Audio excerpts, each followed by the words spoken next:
Welcome back to another r/AskReddit story. In today's episode, Children of Poly Relationships, tell how it was like growing up. When I was young, my folks dated a couple of couples. One was very long-term, we were military families, but they managed to finagle a transfer together.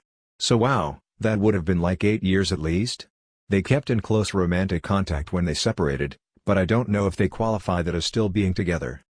They were my aunt and uncle, essentially. We and their kiddos got sent off to grandparents, theirs and ours, together to give them alone time. It was kinda a given that we'd all see each other every couple days, either they'd come to our house or we'd go to theirs. Not for them to sneak away for sexy time, but just to spend time together and be a family together. I knew I could go to them about anything, I could talk to my folks about, and even some things I couldn't. That closeness continued even when my own folks split. I don't know what standing they had with them after that though. Unfortunately, my aunt kinda had a psychotic menopause and we had to go no contact with her. Nobody knows that I'm still in contact with Uncle though. I don't know how my mom would feel about it. But he stayed a rock for me when my own dad didn't.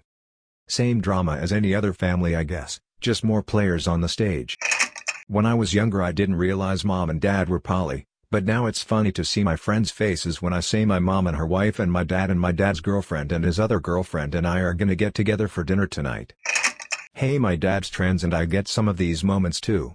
My dad gave birth to me is my favorite line. Sorry to all those teachers that asked me to play 2 truths and a lie as a kid that got more than they bargained for.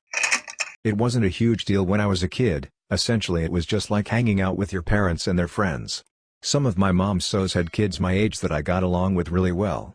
That being said, a little while ago my mom was flirting with a guy and referred to me as her mono kid in the same tone I've heard ultra-conservative folk refer to gay kids, so our relationship is a little strained these days.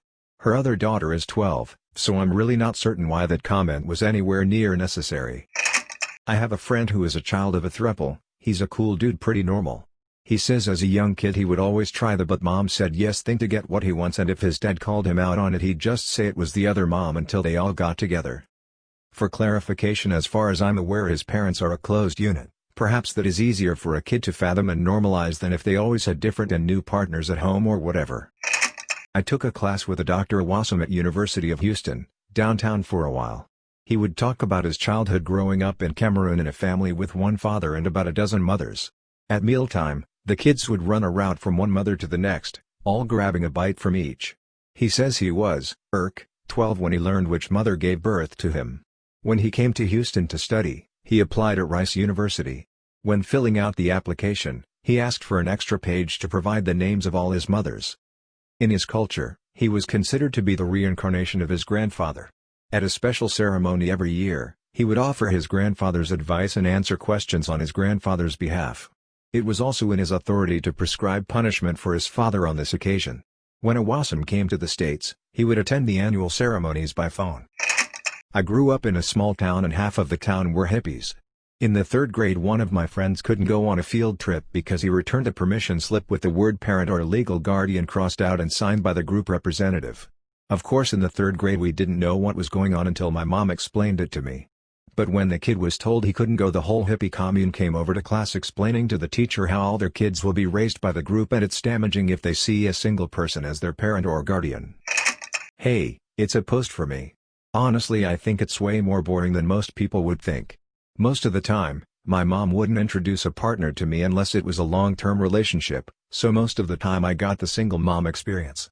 I think the most exciting thing was going out for dinner to meet someone new, and occasionally my mom would date someone who had a kid my age, and we would awkwardly play together while our parents were on a date, as in, we were playing in my room upstairs and a movie date or SMTHN was going on in the living room downstairs.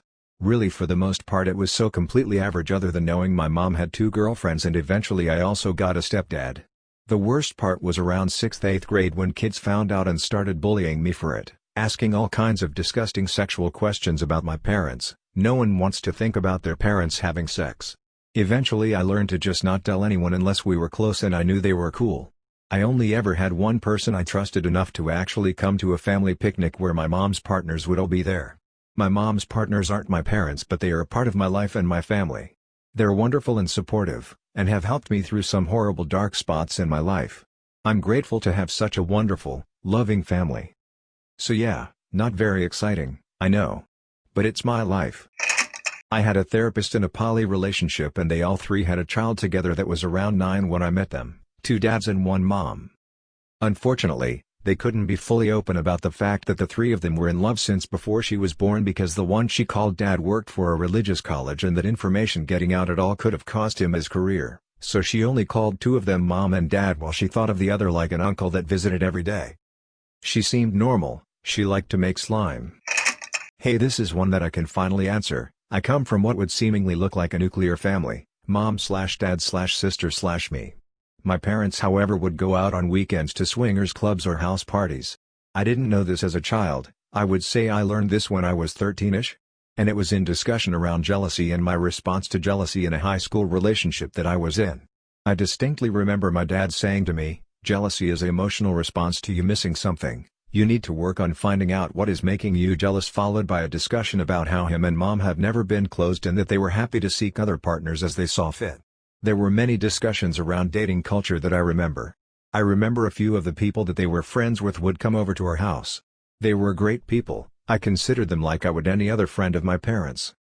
I ended up expanding into poly relationships early in high school. My triad went to the homecoming dance together, for example.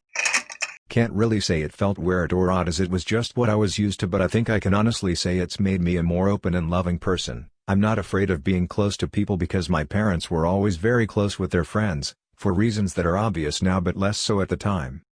I also grew up getting to know my parents' friends quite well because my parents were very close with them and trusted them enough to look after us, although I'll admit this was probably more so they could have the house free of children. It does mean that I'm still quite close with a lot of them and consider them friends of mine outside of my parents' friendship with them, and I also have a few more parental figures to choose from, meaning I can pick the best ones from each to try and emulate. All in all, I'd say I'm a more well-rounded person as I got to know a lot more people as family growing up, as well as exposing me to many different personalities. Had a friend several years ago that grew up with poly parents in Kansas. What he described seemed like a pretty healthy family/upbringing. And I would describe him as a well-adjusted, happy human. I don't think either parent was particularly promiscuous, but throughout the years they would have other partners. He was a proponent of polyamory and had a pretty good way of explaining it. Basically, no one person can satisfy your everything, so polyamorous have more than one partner that allow them to experience romantic partnership on a fuller level of their being. This will probably be buried, but it happened to my husband, who didn't even realize it was happening. When he was a kid, his father lived with his mothers, one of whom he thought was his birth mother and the other was an identical twin to her that he just called his aunt. He said it felt pretty normal. He never knew it was poly until much later in his life. Several years back, his mother had passed away and his aunt contacted him again asking if she could move in with him to have him help her as her caregiver. He agreed, and just before her passing he received a letter from her lawyer, written by the twins and his father, finally explaining everything. Turned out his aunt was his actual birth mother, who had kids with his father too before he was born but who had passed away in a house fire. The mother that raised him was completely sterile and in fact had a hysterectomy at a very young age. He was in complete shock, but said it made sense how close everyone was in the house, despite keeping all the adult stuff behind closed doors. His big shock seemed more the fact that his father kept up 2 relationships instead of just one, and he was either scared, impressed, or both.